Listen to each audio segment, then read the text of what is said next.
Hi, എല്ലാവർക്കും Mallu serial റിവ്യൂയിലേക്ക് സ്വാഗതം. അപ്പോൾ നമുക്ക് ഇന്നത്തെ നമ്മുടെ പവിത്രത്തിൻ്റെ എപ്പിസോഡ് നോക്കി നോക്കാം.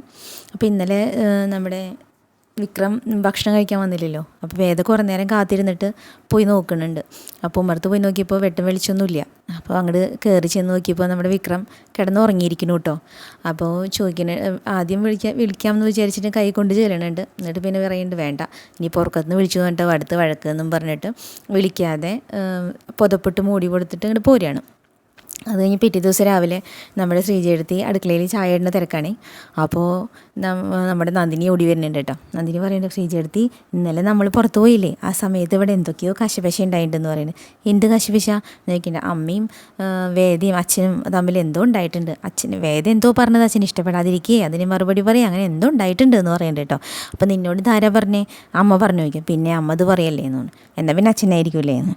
അച്ഛൻ ഇതൊക്കെ പറഞ്ഞു കൊടുക്കുമോ എന്ന് ചോദിക്കണ്ടേട്ടാ. അപ്പോൾ പിന്നെ വേദയായിരിക്കും എന്ന് പറയണ്ടേട്ടാ. ശ്രീജയെടുത്തി വെറുതെ കളിയൊക്കെയല്ലേ, ഞാൻ ഒളിഞ്ഞെന്ന് കേട്ടതാ എന്ന് പറയുന്നുണ്ട് കേട്ടോ. ഇന്നലെ ശ്രീജയെടുത്തി എന്നോട് ഇങ്ങോട്ട് പോന്നോളാൻ പറഞ്ഞിട്ട് ശ്രീജയെടുത്തി ടൈലറുടെ അടുത്തേക്ക് പോയില്ലേ.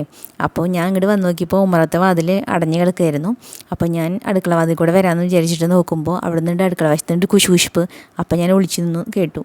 അപ്പോൾ വേദയും അമ്മയും കൂടിയിട്ടാണ് സംസാരിക്കണേന്ന് എനിക്ക് മനസ്സിലായി. അപ്പോൾ അമ്മ പറയുന്നുണ്ട് വേദോട്, ഇവിടെ ആരും അങ്ങനെ അച്ഛനോട് എതിർത്ത് സംസാരിക്കാറില്ല, മാഷോട് ആരും എതിർക്കാറില്ല. ആദ്യമൊക്കെ വിക്രമായിരുന്നു, പിന്നെ അവനും നിർത്തി എന്ന് പറയുന്നുണ്ട്.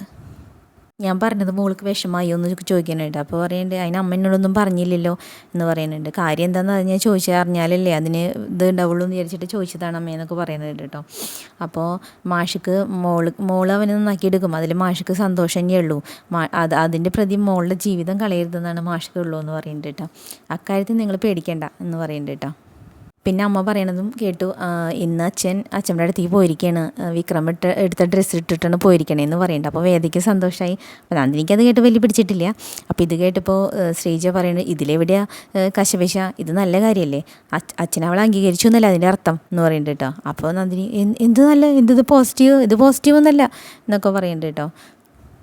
പിന്നെ അവളെ അംഗീകരിച്ചുകൊണ്ടല്ലേ അച്ഛൻ ഷർട്ടിട്ട് പോയത് അമ്മേനെ സന്തോഷിപ്പിക്കാൻ വേണ്ടിയിട്ടാണ് പിന്നെ എന്നൊക്കെ പറയുന്നുണ്ട് കേട്ടോ. അതുപോലെ ഞാൻ ഈ കാപ്പി കൊണ്ടിട്ട് വിശ്വേട്ടന് കൊടുക്കട്ടെ, ജോലിക്ക് പോകാതല്ലേ എന്നും പറഞ്ഞിട്ട് നമ്മുടെ ശ്രീജയെടുത്തി അങ്ങോട്ട് പോകുന്നുണ്ട് കേട്ടോ.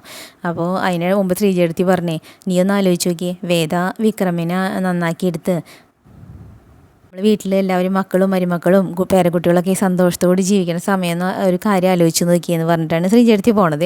അപ്പം നമ്മുടെ നന്ദിനി പിന്നെ മക്കളും പെരുമക്കളും കൂടി ഇങ്ങനെ കൊഞ്ചിട്ട് ഇങ്ങനെ ഒരു പുച്ഛം പോലെ പറയുന്നുണ്ട് കേട്ടോ. എന്നെയൊന്നും കിട്ടില്ല അതിന്, പിന്നെ കാക്കൂട്ടത്തിൽ കല്ലിട്ട പോലെ ഉണ്ടായിരിക്കും എന്നൊക്കെ പറഞ്ഞിട്ട് കുശുമ്പി കുത്തി നിൽക്കണ്ട കേട്ടോ. അപ്പോൾ ഈ സമയം നമ്മുടെ വേദ ഇതേപോലെ വിക്രമിന് ചായ കൊണ്ടു കൊടുത്തിട്ടുണ്ട്. അപ്പോൾ ചോദിക്കുന്നുണ്ട്, എന്താ നിങ്ങൾ ഇന്നലെ ഭക്ഷണം കഴിക്കാൻ വരാഞ്ഞേ ചോദിക്കുന്നുണ്ട്. അപ്പോൾ പറഞ്ഞു നല്ല മയത്തിൽ തന്നെയാണ് കേട്ടോ പറയുന്നുണ്ട്, എനിക്ക് വിശപ്പില്ലായിരുന്നു എന്ന് പറയുന്നുണ്ട്. ഞാൻ കുറേ നേരം കാത്തിരുന്നു എന്ന് പറയുന്നുണ്ട്. എന്തിന് എന്നെ കാത്തിരിക്കേണ്ടെന്ന് ഞാൻ പറഞ്ഞിട്ടില്ലേ എന്ന് ചോദിക്കുന്നുണ്ട് കേട്ടോ. അപ്പോൾ വേദ പറയും, അയ്യോ ഇങ്ങനെയൊക്കെ സംസാരിക്കാൻ നിങ്ങൾക്ക് അറിയോ, ഇത്ര മയത്തിലൊക്കെ സംസാരിക്കുമോ എന്നൊക്കെ ചോദിക്കുന്നുണ്ട് കേട്ടോ. അപ്പോൾ വിക്രമൊന്നും മിണ്ടണില്ല. എന്നിട്ട് വേദ ചോദിക്കുന്നുണ്ട്, ഇന്നലെ എവിടേക്കാണ് പോയത് നിങ്ങൾ എന്തായാലും ശ്രീനിവാസ് സാറിൻ്റെ വീട്ടിൽ പോയിട്ടില്ല എന്ന് പറയുന്നുണ്ട് കേട്ടോ. അത് നിങ്ങൾക്ക് തന്നെ മനസ്സിലായി, ഞാൻ അങ്ങനെ തന്നെയാണ് പോയത് എന്ന് പറയുന്നുണ്ട്. അപ്പോൾ പറയണ്ടേ, ഇല്ല നിങ്ങൾ ഇന്നലെ പോയതേ ഇവിടുന്ന് മനസ്സ് നന്നായി കലങ്ങിയിട്ടാണ്. അപ്പോൾ നിങ്ങളിങ്ങനെ ഒന്നല്ലെങ്കിൽ എവിടെയെങ്കിലും ഒറ്റയ്ക്ക് ഇരുന്നിട്ടുണ്ടാവും, അത് കഴിഞ്ഞിട്ട് നിങ്ങൾ കുറേ ഇങ്ങനെ വണ്ടിയിൽ കറങ്ങിയിട്ടുണ്ടാവും എന്ന് പറയുന്നുണ്ട് കേട്ടോ. അപ്പോൾ വിക്രം അന്തം വിട്ടിരിക്കുന്നുണ്ട്, ഇവൾക്ക് എങ്ങനെ ഇത് മനസ്സിലായി എന്നുള്ള വിധത്തിൽ. പിന്നെ ഇന്നലത്തെ കാര്യങ്ങളൊക്കെ വിക്രം ആലോചിക്കുന്നുണ്ട്, വണ്ടിയും പോയതും തന്നെ ഇരിക്കുന്നതൊക്കെ ആലോചിക്കുന്നുണ്ട് കേട്ടോ. അപ്പോൾ ചോദിക്കുന്നുണ്ട്, നിനക്ക് എങ്ങനെ ഇതൊക്കെ മനസ്സിലായി എന്ന് ചോദിക്കുന്നുണ്ട്. അപ്പോൾ പറയേണ്ടതേ, പെൺബുദ്ധി നിങ്ങൾ ആണുങ്ങൾ പറയും, പക്ഷേ ഒരു പെൺകുട്ടി പെരുമാറുന്ന പോലെ ഇല്ല ഈ സമയത്ത് ഇങ്ങനത്തെ ഒരു സിറ്റുവേഷനിൽ ആണുങ്ങൾ പെരുമാറുക. നിങ്ങളൊന്നല്ലെങ്കിൽ കുറേ സിഗരറ്റ് വലിച്ചു തള്ളും, അതല്ലെങ്കിൽ കുറേ കള്ളു കുടിച്ച് ബോധം കെടും. നിങ്ങളിത് രണ്ടും ചെയ്യാത്തതുകൊണ്ട് പിന്നെ ഒറ്റയ്ക്ക് ഇരിക്കാനാണ് സാധ്യത എന്ന് പറയുന്നുണ്ട് കേട്ടോ. അപ്പോൾ നമ്മുടെ വിക്രം, യു ആർ ബ്രില്യൻറ്റ് എന്ന് പറയുന്നുണ്ട്. താങ്ക് യു എന്ന് പറയാൻ നിൽക്കണ്ടേ. അത് കഴിഞ്ഞിട്ട് പറയുന്നുണ്ട്, ആ ബ്രില്യൻസ് കൊണ്ട് എൻ്റെ അടുത്തേക്ക് വരണ്ട എന്ന് പറയുന്നുണ്ട്. ആയിക്കോട്ടെ, ഞാനൊരു സന്തോഷം ഉള്ള കാര്യം പറയാമെന്ന് വെച്ചിട്ട് വന്നതാണ് എന്ന് പറയുന്നുണ്ട് കേട്ടോ. ഇനിയിപ്പോൾ നിങ്ങളുടെ മൂഡ് ശരിയല്ലല്ലോ, വേണ്ടെങ്കിൽ വേണ്ട എന്ന് പറയുന്നുണ്ട് കേട്ടോ. അപ്പോൾ വിക്രം പറയുന്നുണ്ട്, സന്തോഷമുള്ള കാര്യം എന്താ അത് ചോദിക്കുന്നത്. അല്ല വേണ്ട, നീ മൂടി ശരിയില്ല, ഞാൻ പോകാമെന്ന് പറഞ്ഞിട്ട് വേദ അങ്ങോട്ട് പോകാൻ നോക്കുകയാണ് കേട്ടോ. അപ്പോൾ ഹലോ കാര്യം പറ എന്ന് പറയും കേട്ടോ. അപ്പോൾ ഒന്ന് മയത്തിൽ ചോദിക്കുക വിക്രമ, നിനക്ക് പറ്റിയെങ്കിൽ പറ എന്ന് പറയും. അതേ, നിങ്ങൾ എന്നോട് സന്തോഷമുള്ള കാര്യമല്ല പറയാൻ പറഞ്ഞത്, ഞാൻ നിങ്ങളോട് സന്തോഷമുള്ള കാര്യം പറയാമെന്നാണ് പറഞ്ഞത്, അതുകൊണ്ടൊന്ന് മയത്തിലൊക്കെ ചോദിക്കുകയെന്ന് പറയും. എന്നാൽ പറ എന്ന് പറയും കേട്ടോ. അപ്പോൾ പറയും അച്ഛൻ ഇന്ന് അച്ഛമ്മനോടേക്ക് പോയിരിക്കുകയാണ്, 2 ദിവസം കഴിഞ്ഞേ വരുള്ളൂ എന്ന് പറയട്ടാ. ഇതാണോടി എനിക്ക് സന്തോഷം ഉണ്ടാക്കണ കാര്യം എന്ന് ചോദിക്കൂട്ടോ ദേഷ്യത്തിൽ. അപ്പോൾ വേദ പറയണ്ടോ അയ്യോ മയത്തിൽ ഞാൻ പറയാം എന്ന് പറയുന്നുണ്ട്. പോയിരിക്കണതേ നിങ്ങളെടുത്ത് കൊടുത്ത ഷർട്ട് മുണ്ടും ഇട്ടിട്ടാ എന്ന് പറയുന്നുണ്ട് കേട്ടോ. അപ്പോൾ വിക്രമിൻ്റെ മുഖത്തിൽ പുഞ്ചിരി, ഭയങ്കര സന്തോഷമായിട്ടുണ്ട്. എന്നിട്ട് പറയുന്നുണ്ട് അച്ഛൻ ഇന്നലെ അതാരും കാണാതെ ഇട്ട് നോക്കണത് ഞാൻ കണ്ടിരുന്നു എന്ന് പറയും. എന്നിട്ട് നമ്മുടെ വിക്രമനെ ഇങ്ങനെ നോക്കുന്നുണ്ട് കേട്ടോ. അപ്പോൾ രണ്ടുപേരും ചിരിക്കുന്നുണ്ട്. വിക്രമന് നല്ല സന്തോഷമായി. അപ്പോൾ ചോദിക്കുന്നുണ്ട് ഇത് സന്തോഷം തന്നെ വാർത്തയല്ലേ ചോദിക്കുന്നുണ്ട്. അപ്പോൾ വിക്രമൻ ചിരിച്ചിട്ട് തലയാട്ടുണ്ട് കേട്ടോ. പിന്നെ കാണിക്കേണ്ടത് നമ്മുടെ വിക്രമും രാജേട്ടനും ഇവരൊക്കെ ഉള്ള സീനാണ്, അനിയൻകുട്ടനൊക്കെ ഉള്ള സീനാണ് കേട്ടോ. അപ്പോൾ വിക്രം അവിടെ ഇങ്ങനെ ഇവർ 3 ഇങ്ങനെ ഇരിക്കുന്നുണ്ട്. വിക്രം ചായ മേടിക്കാനായിട്ട് നിൽക്കുന്നുണ്ട്. അപ്പോൾ നീ ആ വിക്രമിൻ്റെ മുഖത്തൊന്ന് തിളക്കം നോക്കിയേ, ഒന്ന് ശ്രദ്ധിച്ച് നോക്കിയേ, ഒരു തിളക്കല്ലേ എന്ന് ചോദിക്കുന്നുണ്ട് കേട്ടോ. അപ്പോൾ നമ്മുടെ ജോസഫേട്ടൻ പറയും പിന്നെ അതിപ്പോൾ അച്ഛൻ ഇതുവരെ അവനെ അംഗീകരിച്ചിട്ടില്ലോ, അപ്പോൾ അച്ഛൻ ഷർട്ടിട്ട് പോയി എന്ന് അറിയുമ്പോൾ ഉള്ളൊരു സന്തോഷമാണ് അത്, ആ മുഖത്ത് അത് കാണുന്നത് എന്ന് പറയുന്നുണ്ട്. എൻ്റെ മനസ്സിനൊരു കുളിർമയുണ്ട്, അതിൻ്റെ സന്തോഷമാണ് കാണുന്നത് എന്ന് പറയുന്നുണ്ട്. അപ്പോൾ വെറുതെ ഓരോന്ന് പറയല്ലേ രാജേട്ടാന്നൊക്കെ പറയുന്നുണ്ട് അവിടെ ഇരുന്നിട്ട്. അത് ഞാനൊന്നും പറഞ്ഞില്ലോ, ഇത് അതിൻ്റെ മാത്രമല്ല എന്ന് പറയുന്നുണ്ട്.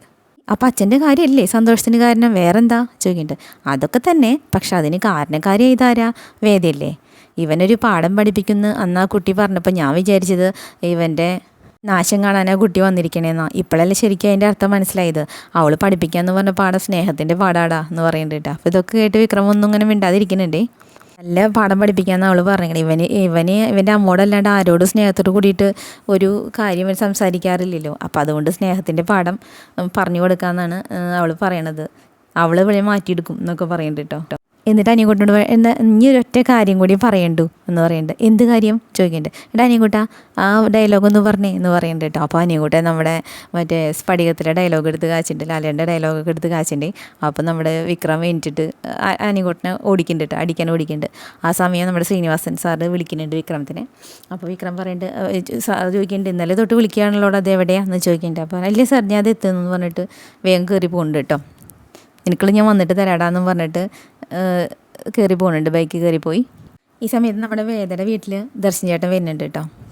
അപ്പോൾ ഒരു കാര്യമുണ്ട്, നേരിട്ട് പറയാമെന്ന് വെച്ചിട്ട് വന്നതാന്ന് പറയുന്നുണ്ട്. അച്ഛനും അമ്മ എവിടെയെന്ന് ചോദിക്കുന്നുണ്ട് ദീപ്തിയുടെ അടുത്ത്. അപ്പോൾ പറയുന്നുണ്ട് അറിഞ്ഞില്ലേ അവർ ഒരു ഉത്തരേന്ത്യൻ ട്രിപ്പ് പോയിരിക്കുക, ഇനി കുറച്ച് ദിവസം കഴിഞ്ഞിട്ട് വരിക, കുംഭമേളയുടെ അവസാന സമയത്ത് കൂടി പോയതാന്ന് പറയും. ദർശനം കയറിയിരിക്കുകയെന്ന് പറയുന്നുണ്ട് കേട്ടോ. അപ്പോഴേക്കും മുത്തശ്ശിയും ശ്രീകാന്തൊക്കെ വരുന്നുണ്ട്. അപ്പോൾ ദീപ്തി ചായ എടുക്കാനായിട്ട് അങ്ങോട്ട് പോയിട്ടുണ്ട്. അപ്പോൾ മുത്തശ്ശി പറയുന്നുണ്ട്, ദർശൻ പറയുന്നുണ്ട് ഞാൻ കുറച്ച് ദിവസം ഓടി ഉണ്ടാവുള്ളൂ, ഒന്ന് മാറി നിൽക്കാൻ തീരുമാനിച്ചു എന്ന് പറയുന്നുണ്ട്. UK നല്ലൊരു ഓഫർ വന്നിട്ടുണ്ട്, അപ്പോൾ അവിടെ പോകാമെന്ന് ഉദ്ദേശിക്കണേന്ന് പറയുന്നുണ്ട് കേട്ടോ. അപ്പോൾ മുത്തശ്ശി പറയുന്നുണ്ട് ശരിയാ, ഈ ഒരു അന്തരീക്ഷത്തിൽ നിന്ന് ഇപ്പം മാറി നിൽക്കുക നല്ലത് എന്ന് പറയുന്നുണ്ട് കേട്ടോ.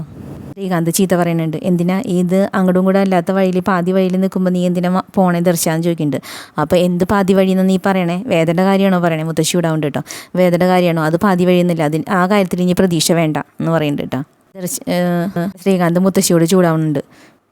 അപ്പോൾ മുത്തശ്ശി പറയുന്നുണ്ട് അവൾ ഇനി തിരിച്ചു വരുന്ന എനിക്ക് തോന്നണില്ല, അവൾ അവിടെ കൂടിയ മട്ട തന്നെയാണ്. പിന്നെ ഇവൻ്റെ അച്ഛനും എല്ലാവരും കൂടി ചേർന്നിട്ട് ശ്രമിക്കുന്നുണ്ട് അവളെ കൊണ്ടുവരാൻ, പക്ഷേ എനിക്ക് ആ കാര്യത്തിൽ വിശ്വാസമില്ല എന്ന് പറയുന്നുണ്ട്. അപ്പോൾ ദർശൻ പറയുന്നുണ്ട് എനിക്കും അങ്ങനെ തന്നെയാണ് ബോധ്യപ്പെട്ടതെന്ന് പറയുന്നുണ്ട് കേട്ടോ.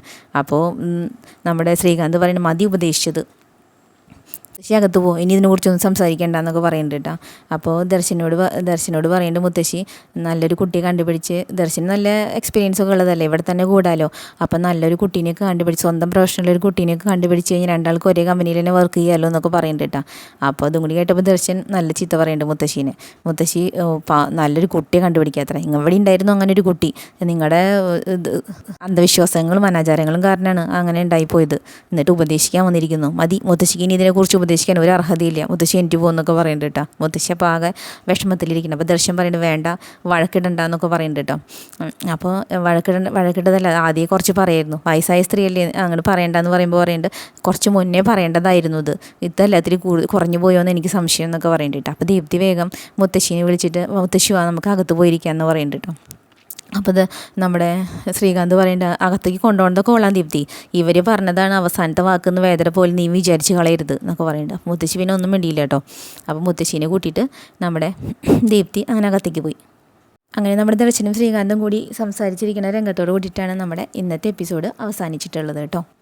അപ്പോൾ നാളത്തെ റിവ്യൂ ആയിട്ട് വീണ്ടും വരാം. Okay, by.